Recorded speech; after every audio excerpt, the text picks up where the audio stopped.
And I think that's just Gio's body language to begin with. So I wouldn't read too much into that. But one of my worries was his psyche. That's a reality. Listen, he's 20 years old and his business is out there for the world to see. Not because he did it, because when he did it, when he acted that way, which was immature at the World Cup, it was handled. It was handled by all the accounts that we've heard from the players, from the reports. The players and Gio handled it. It was everything else that happened in the aftermath with the adults, his parents, the Berhalters, and it mixed Gio up in that kind of whirlwind of news he didn't need to be in. So who knows what his psyche's like? He's only a 20-year-old kid. It affects everybody different. We're in this social media era. I mean, he can open up his phone and just read horrible things about him or his family. It's a very difficult thing. So I'm going to give Gio a pass, even though I expect a lot out of him. I think there's still the best is yet to come with him. So it's interesting you mentioned you were hearing a lot of feedback on Twitter about the body language. It's actually a question we got off Twitter here.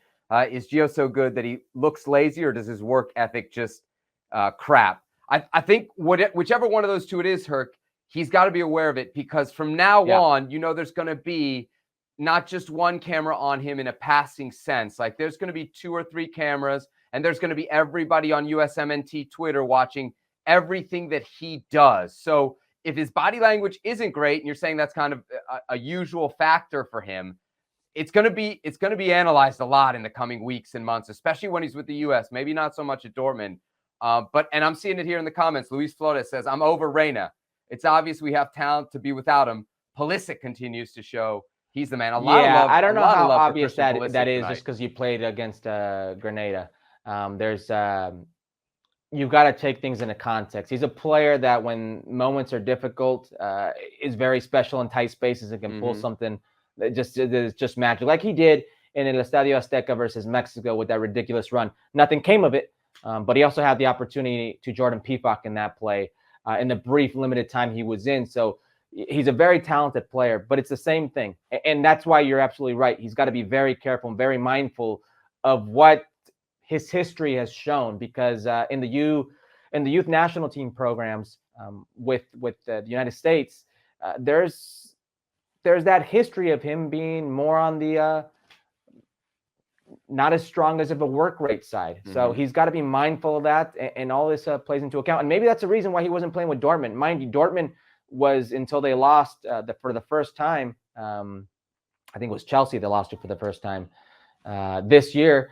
They were one of the hottest teams in the world, and defensively they were very good. And there was a reason that Gio Reyna wasn't coming on, is because maybe he wasn't helping them finish those games out, and they just didn't need him.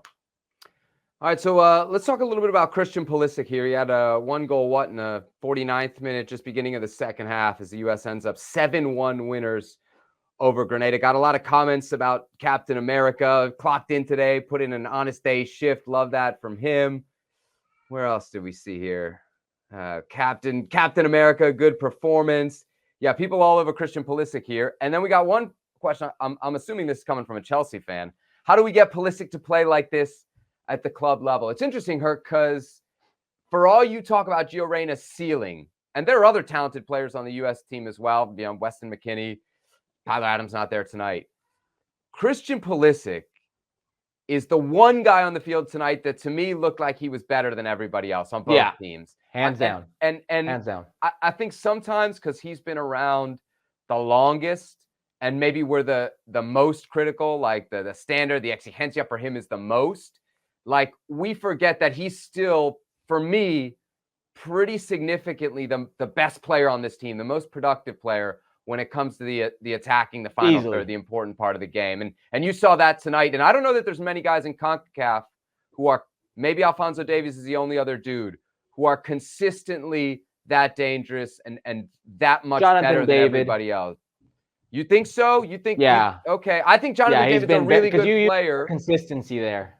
Okay. All right. But man, every time Pulisic touches the ball and every time Davies touches the ball, you know there's something's going to happen. And, we compare to Mexico all the time. There's no Mexican player. It's also not every time. Like, let's not get caught up in this recency bias because we're using the game versus Grenada, right? Right. But remember when the ESPNFC interview where he spoke to Graham Hunter, he was talking about Greg Berhalter benching him. He was talking about, sometimes I wanted to kill him. Why was he being benched? He had games where he wasn't quite playing like himself. There were times last cycle where we were asking when we were going to see the best of Christian Pulisic. So it's also not like the consistency has been there with Christian Pulisic.